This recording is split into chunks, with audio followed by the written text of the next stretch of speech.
Merhaba arkadaşlar, kanalıma hoş geldiniz.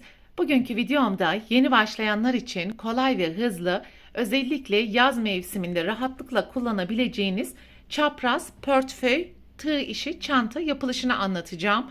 Umarım sizler için faydalı bir video olur. Anlatımını yapacağım çanta modelinde bu şekilde hazır çanta aparatları kullandım. Tercihinize bağlı olarak örgü ya da düğme gibi farklı süslemelerde kullanabilirsiniz. Ve portföy çantamızın ön yüzden görünümü, çantanın arka yüzden görünümü. Bir de içine bakalım isterseniz. Video öncesi ben bu şekilde araba anahtarı ve makyaj malzemelerini koymuştum. Rahatlıkla cep telefonunuzu ve cüzdanınızı da koyabilirsiniz. Şu şekilde.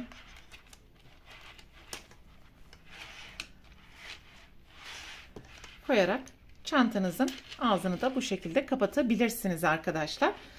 Ve çantanın yapılışını sizlere anlatırken Alize Cotton Gold Plus bir ip kullanacağım. Dokusu oldukça kalın batik bir ip arkadaşlar. Aynı rengi kullanarak örmek isteyen arkadaşlar için şu şekilde bilgilerini de göstereyim.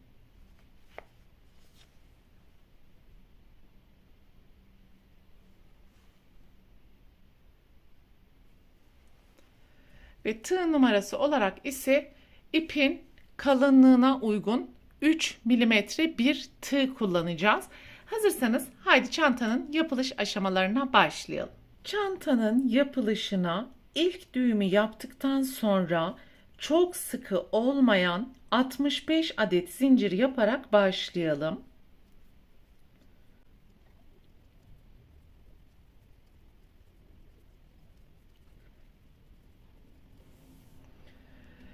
Evet, 65 adet zinciri yaptım.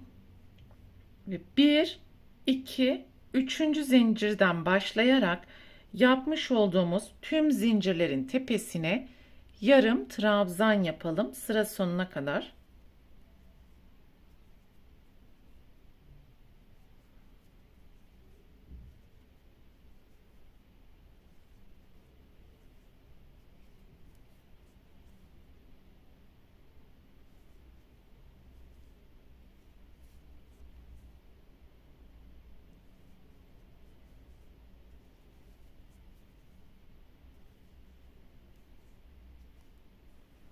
Sıra sonuna kadar yarım trabzanları yaptım. 2 adet zincir ve deseni çeviriyorum.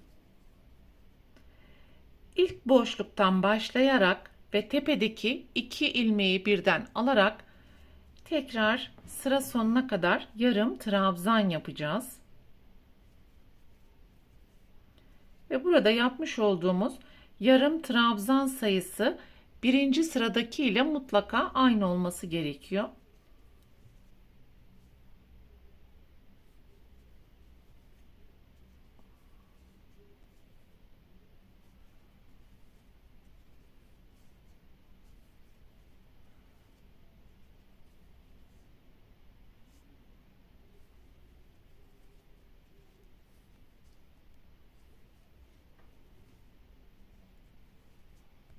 İkinci sırada da sıranın sonuna yaklaştım. Son birkaç tane ilmek kaldı. Bunları da birlikte yapalım.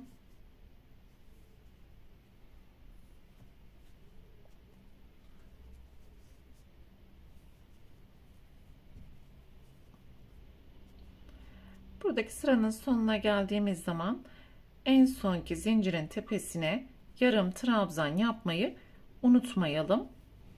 2 adet zincir, tekrar deseni çeviriyorum ve her sırada desen kendisini tekrar ederek bu şekilde örmeye devam edeceğiz.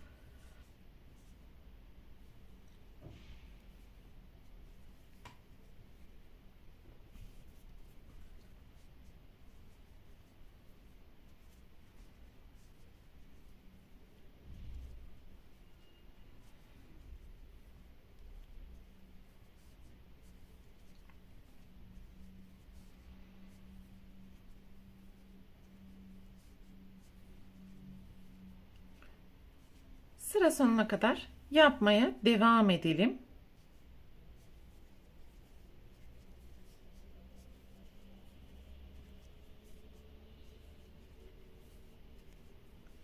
Sıranın sonuna geldiğimiz zaman son zincirin tepesine yarım trabzan yaptık.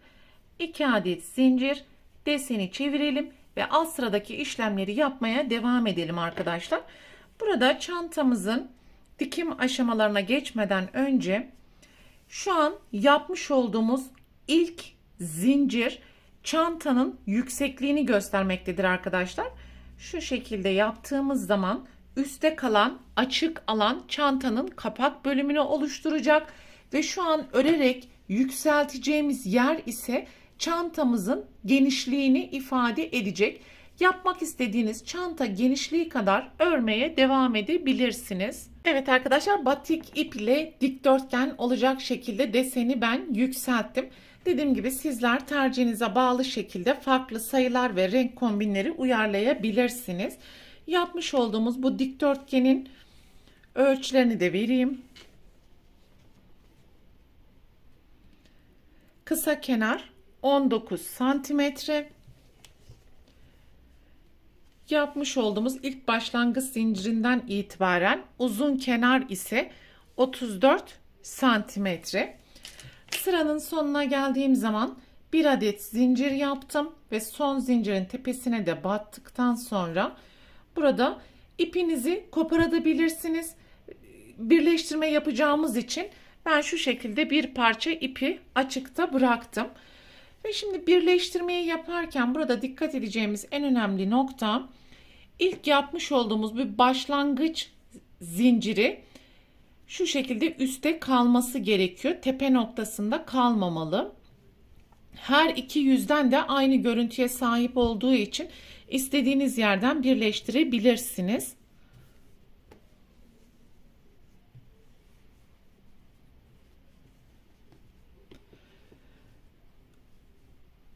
Buraları ataçla belirteç koyarsanız herhangi bir şekilde kayma olmayacaktır.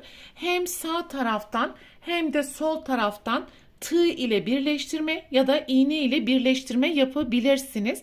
En son buradaki noktayı da çantanın kapağını oluşturacak şekilde ayarlayacağız. Ve kapak bölgesi için ayıracağımız ölçüyü de tekrar sizlere göstereyim. 9 santimetre. 9 santimetrelik alanı dışarıda bırakacağız ve bu noktadan itibaren karşılıklı ilmekleri birleştirmeye başlayacağız.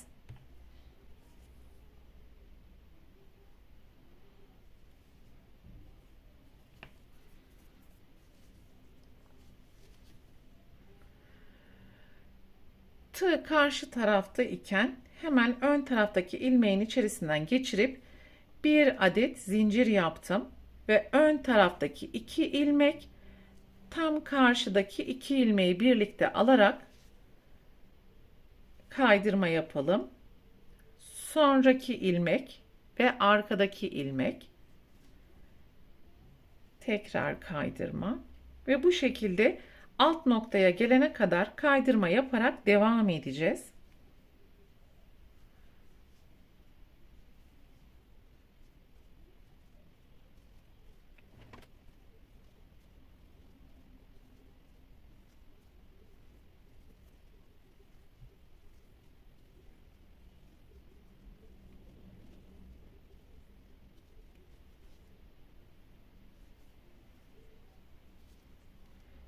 Burada son bir ilmek kaldı. Son ilmekleri de kaydıralım. Bir adet zincir, ipi burada kopartarak çantanın iç noktasından gizleme işlemini yapalım.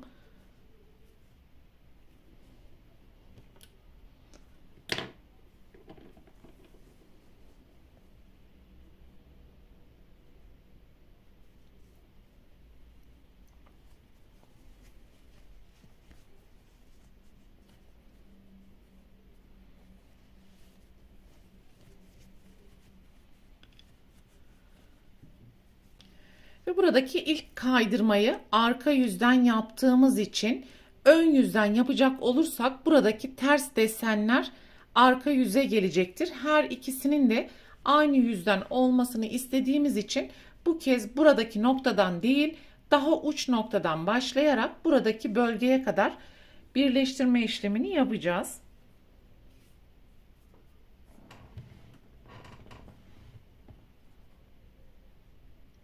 Bir adet zincir.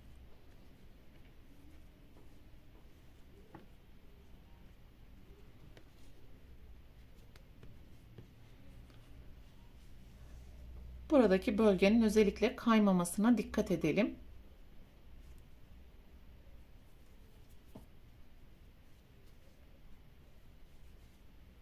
Tekrar bir zincir yaptım ve karşı tarafta yapmış olduğumuz işlemlerin aynısını tekrar edeceğiz. Uç noktaya gelene kadar karşılıklı ilmeklerden kaydıralım.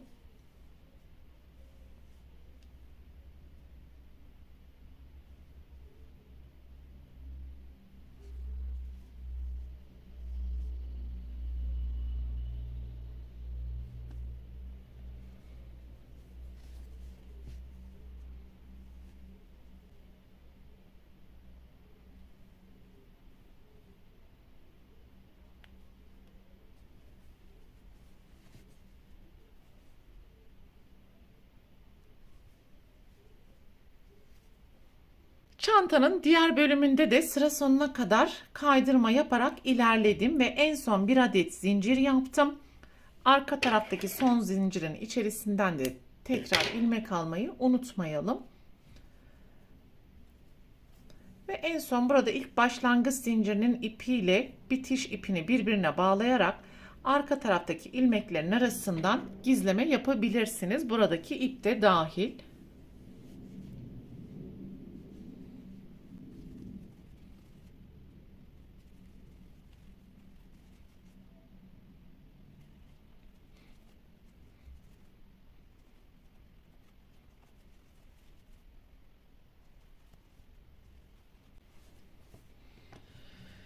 Evet, böylelikle çantamızın tüm yapım ve dikim aşamalarını tamamlamış olduk arkadaşlar. En son çantamızın sapı için farklı kordon çalışmaları yaparak bu aradaki noktadan dikme işlemi yapabilirsiniz. Ben bu çanta çalışmasında bu şekilde hazır bir çanta sapı ile kapatmak için hazır aparat kullanacağım. Bunları her türlü tuhafiyecilerde, hobi malzemeleri satan ya da ip malzemeleri satan mağazalardan bulabilirsiniz. Şu şekilde herhangi bir zincirin içerisinden geçireceğim.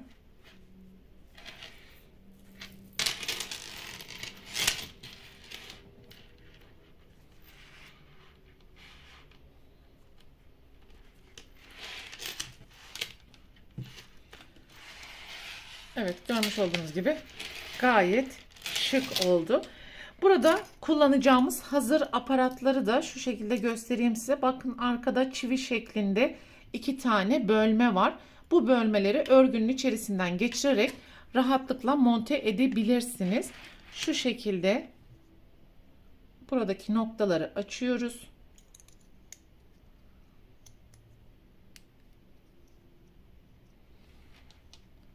Ve çantamızın tam orta noktasına gelecek şekilde